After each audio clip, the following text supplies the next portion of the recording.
अस्सलामुअलैकुम दोस्तों, मेरा नाम है Kashif. Welcome to my channel scary night stories Urdu. दोस्तों, उम्मीद है आप सभी लोग खैर खैरियत से होंगे।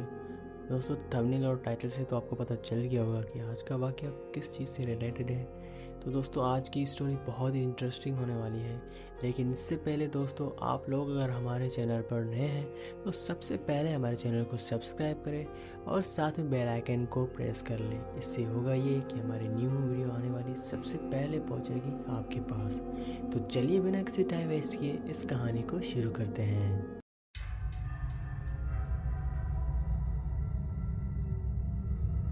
कहानी की शुरुआत होती है दिल्ली के एक रेलवे स्टेशन से।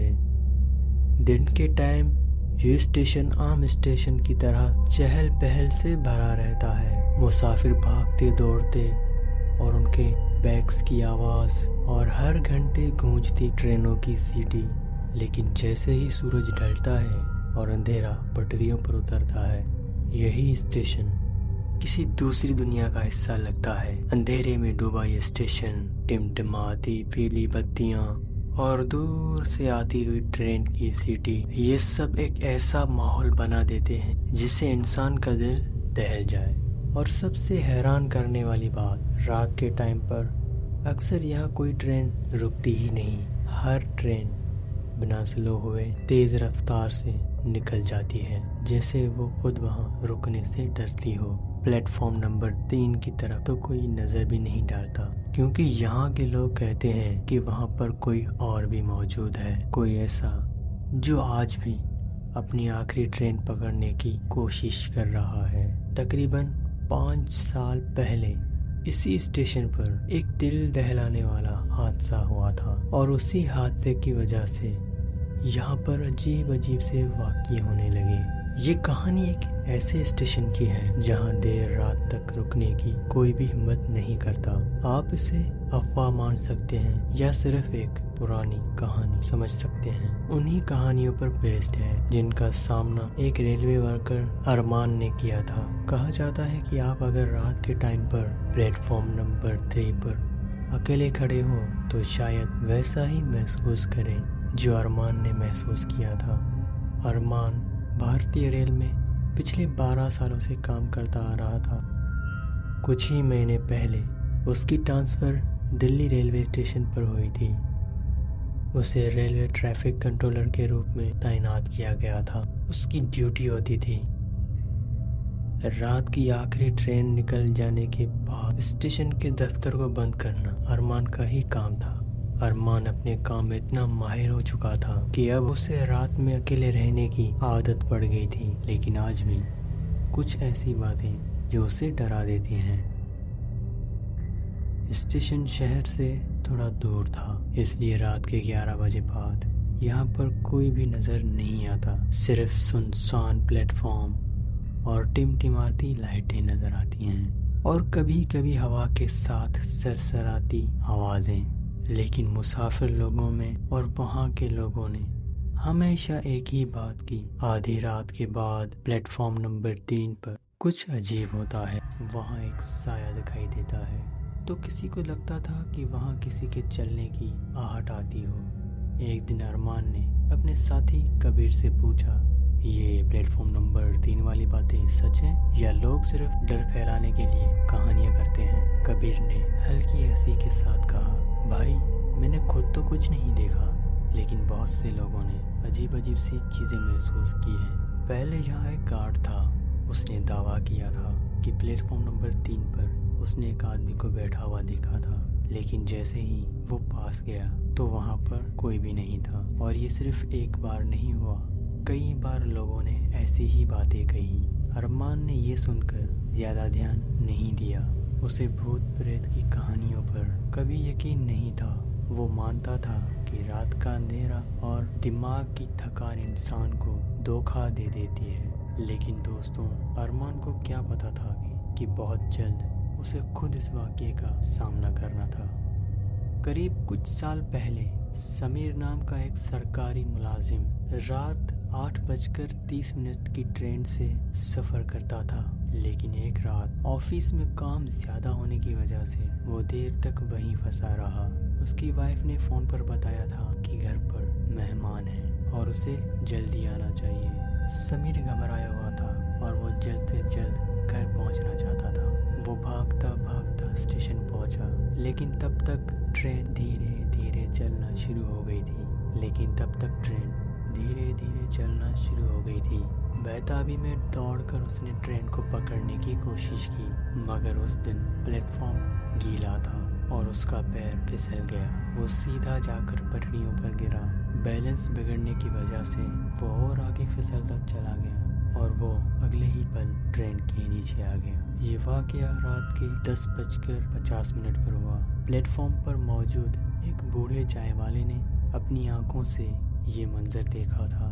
उसके मुताबिक ट्रेन का गार्ड और कुछ मुसाफिर लोग फौरन उसकी तरफ दौड़े, लेकिन तब तक सब खत्म हो चुका था। उस रात के बाद ही उस स्टेशन पर अफवाह फैल गई। समीर का रूह अब भी प्लेटफॉर्म नंबर 3 पर भटकती है। कई मुसाफिरों ने दावा किया है कि उन्होंने वहां पर एक परछाई देखी है। कुछ को ऐसा लगा जैसे कोई तेज कदमों से उनके पास से गुजर गया हो, और कुछ कहते हैं कि देर रात किसी के चिल्लाने की आवाजें गूंजती हैं। कई मुसाफिरों ने दावा किया था कि उन्होंने देर रात प्लेटफॉर्म नंबर 3 पर किसी आदमी को बैठे देखा, लेकिन जैसे ही वो पास पहुंचे वो अचानक गायब हो गया। कुछ लोगों का तो ये भी कहना था कि हर बार ट्रेन गुजरने के बाद पटरियों पर सफेद कपड़ों में एक परछाई खड़ी दिखाई देती थी। उस हादसे के बाद से हर रात प्लेटफॉर्म नंबर 3 पर अजीब से वाक़ये होने लगे, मगर अरमान इन बातों पर यकीन नहीं करता था। उसके लिए ये सब बस अफवाहें थी, लोगों का वहम। लेकिन उस रात हालात कुछ और ही थे। उस रात अरमान की ड्यूटी अकेले थी। आमतौर पर स्टेशन पे 2 काम वाले हुआ करते थे, लेकिन उसका साथी कबीर अपनी फैमिली के साथ छुट्टियां मनाने गया था, इसलिए पूरे स्टेशन की जिम्मेदारी अरमान के ऊपर थी। आखिरी ट्रेन के निकलने के बाद स्टेशन ऑफिस को ताला लगाना और सिग्नल कंट्रोल की रिपोर्ट अपडेट करना। रात के 12:45 बज चुके थे। आखिरी ट्रेन नंबर प्लेटफॉर्म 1 से गुजरने वाली थी। अरमान ने अपनी घड़ी देखी, फिर सिग्नल पैनल पर नजर डाली। ट्रेन के आने से पहले उसे ट्रैक क्लियर करना था। कुछ ही मिनटों के बाद इंजन की हेडलाइट दूर से चमकने लगी और ट्रेन के सीटी की आवाज़ पूरे स्टेशन में गूंजने लगी। जैसे ही ट्रेन बिना रुके स्टेशन पार कर गई, अरमान ने राहत की सांस ली। अब बस थोड़े ही कागजी काम निपटाने थे, फिर वो स्टेशन की लाइट्स बंद करके घर जा सकता था। इसके बाद वो अपनी सीट पर बैठ गया, रजिस्टर खोलकर ट्रेन की रिपोर्ट भरने लगा। लेकिन तभी अचानक उसे प्लेटफॉर्म नंबर 3 से किसी की आवाज़ सुनाई दी। पहले तो उसे लगा कि शायद ये हवा की सरसराहट है, मगर कुछ ही सेकंड में और आवाज़ साफ हो गई, जैसे कोई सचमुच किसी से बातें कर रहा हो। अरमान ने सामने रखे हुए सीसीटीवी मॉनिटर पे आंख डाली, लेकिन स्क्रीन पर कुछ भी नहीं था। पूरा स्टेशन सुनसान पड़ा था। फिर भी अरमान को साफ महसूस हो रहा था कि जैसे कोई कहीं से उसे लगातार देख रहा हो। शायद मेरा दिमाग ही खेल खेल रहा है, अरमान ने खुद से कहा और दोबारा रिपोर्ट पर ध्यान देने की कोशिश करने लगा। जैसे ही उसने स्टेशन की लाइट्स बंद करना शुरू की, उसकी नज़र अचानक प्लेटफॉर्म नंबर 3 की तरफ पड़ी। वहाँ उसे एक परछाई दिखाई दी। वो किसी आदमी के साए जैसी थी जो बिल्कुल एक जगह पर खड़ा हुआ था। अरमान का दिल तेजी से धड़कने लगा। उसने फौरन टॉर्च उठाई और बाहर जाकर देखने का फैसला किया। जैसे ही उसने प्लेटफॉर्म नंबर 3 की तरफ अपना कदम बढ़ाया, एक ठंडी हवा उसके चेहरे से टकराई। इतनी ठंड कहाँ से आ गई, उसने मन ही मन में सोचा।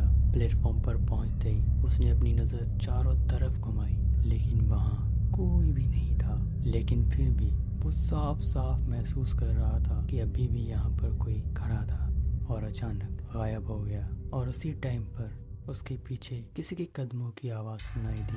अरमान ने घबराकर फौरन पीछे देखा, लेकिन वहाँ कोई भी नहीं था। अब उसका सीना जोर जोर से धड़क रहा था। उसने बेचैनी से चारों तरफ नजर घुमाई, मगर स्टेशन पूरा सुनसान पड़ा था। ये सब मेरा वहम है, हाँ बस वहम। अरमान ने खुद को हिम्मत देने की कोशिश की, लेकिन आहिस्ता आहिस्ता ये डर उसके दिल में खौफ पैदा करने लगा।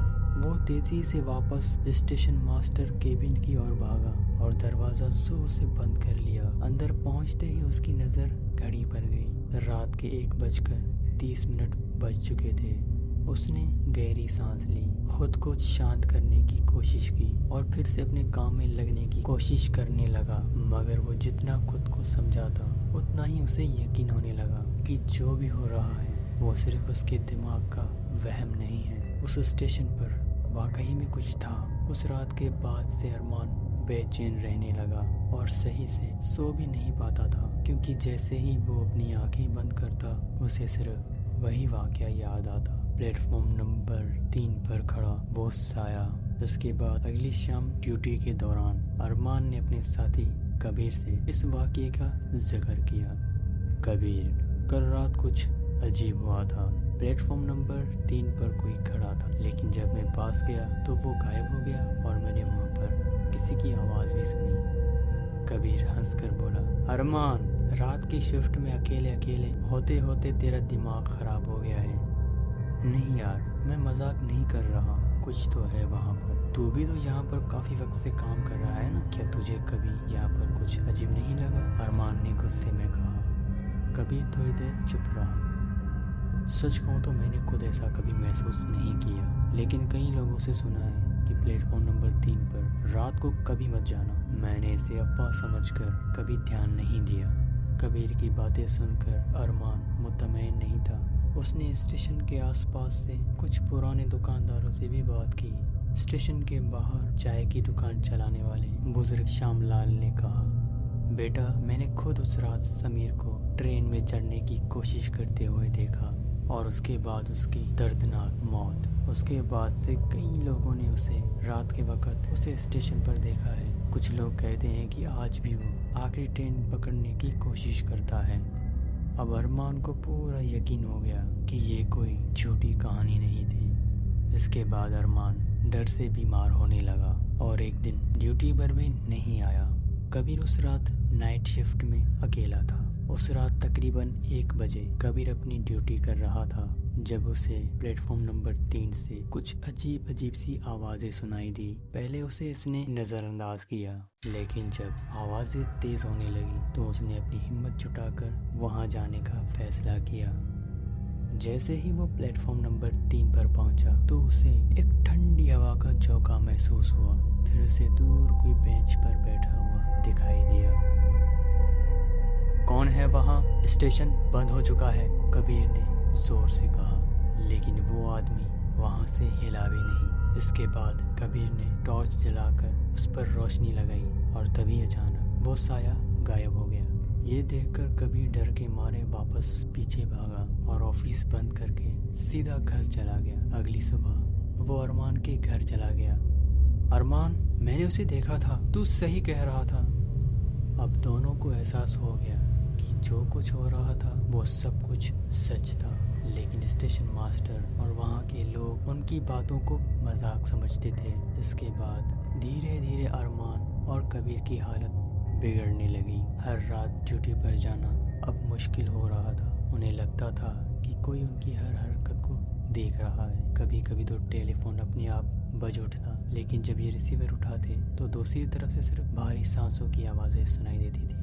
उनका मानसिक तनाव इतना बढ़ गया कि उन्होंने स्टेशन मास्टर से नाइट शिफ्ट बदलने की गुजारिश की, लेकिन किसी ने उनकी बात को सीरियस नहीं लिया। अरमान अब पूरी तरह से परेशान हो गया था। उसे समझ नहीं आ रहा था कि आखिर ये साया उसे और कबीर को क्यों परेशान कर रहा है, उसे और कबीर को क्यों परेशान कर रहा है। अब सवाल ये था, क्या वो उस डर को सहकर यहाँ काम करते रहेंगे या किसी तरह से छुटकारा पा सकेंगे। उसने तय कर लिया था कि वो अब इसका हल निकालेंगे। अगले दिन ही अरमान ने कुछ वहाँ के लोगों को और अपने पुराने वर्कर से बात की। लोगों ने उसे समझाया कि जब रूहें एक जगह पर बंधी हुई होती हैं तो वो कभी कभी वहाँ के रहने वालों को अपनी मौजूदगी का एहसास दिलाती हैं, लेकिन अरमान को यकीन नहीं हुआ। आखिरकार उसने इरफान मिर्ज़ा नाम के एक पैरानॉर्मल इन्वेस्टिगेटर से कांटेक्ट किया। अरमान को उसके बारे में स्टेशन के पास वाले एक पुराने दुकानदार से पता चला था।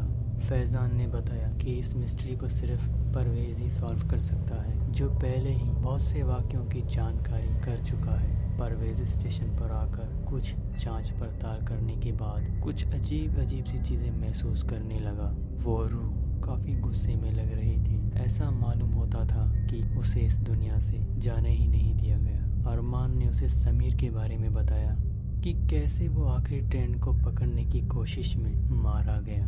परवेज ने कहा कि शायद ये रूह इसलिए यहाँ पर फंसी है क्योंकि उसे अपने चले जाने का एहसास ही नहीं हो रहा। उसे अभी भी लगता है कि वो ट्रेन पकड़ सकता है। इसे आज़ाद करने के लिए हमें इसकी आखिरी ख्वाहिश को पूरा करने का कोई ना कोई तरीका ढूंढना होगा।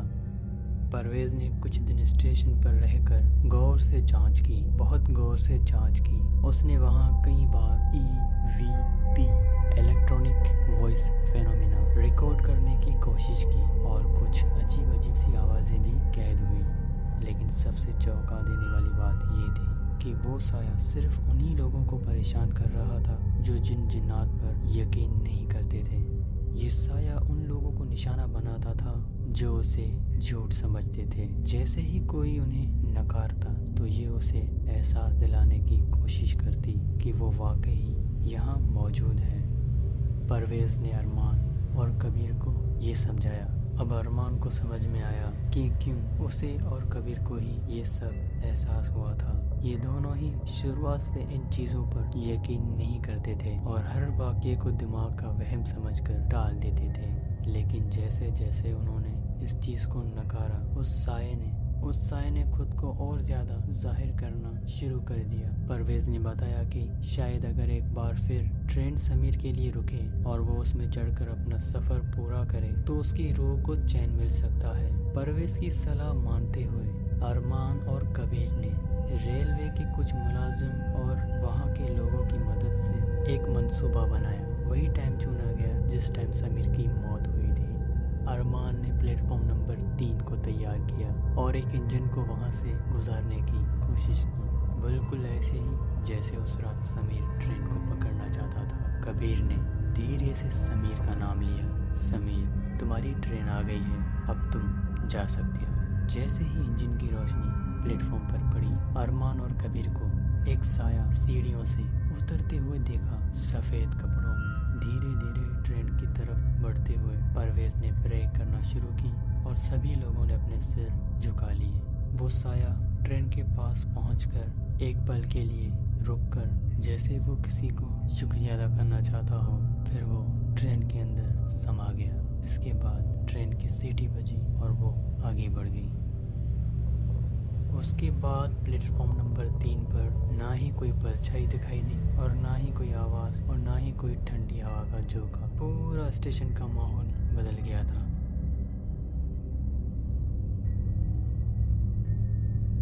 तो दोस्तों, कैसे लगी आज की ये हॉरर स्टोरी?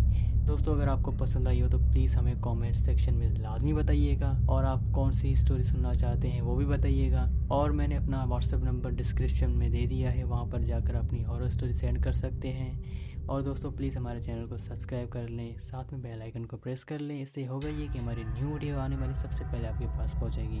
मिलते हैं अगली वीडियो में। Thanks for watching. अल्लाह हाफिज़।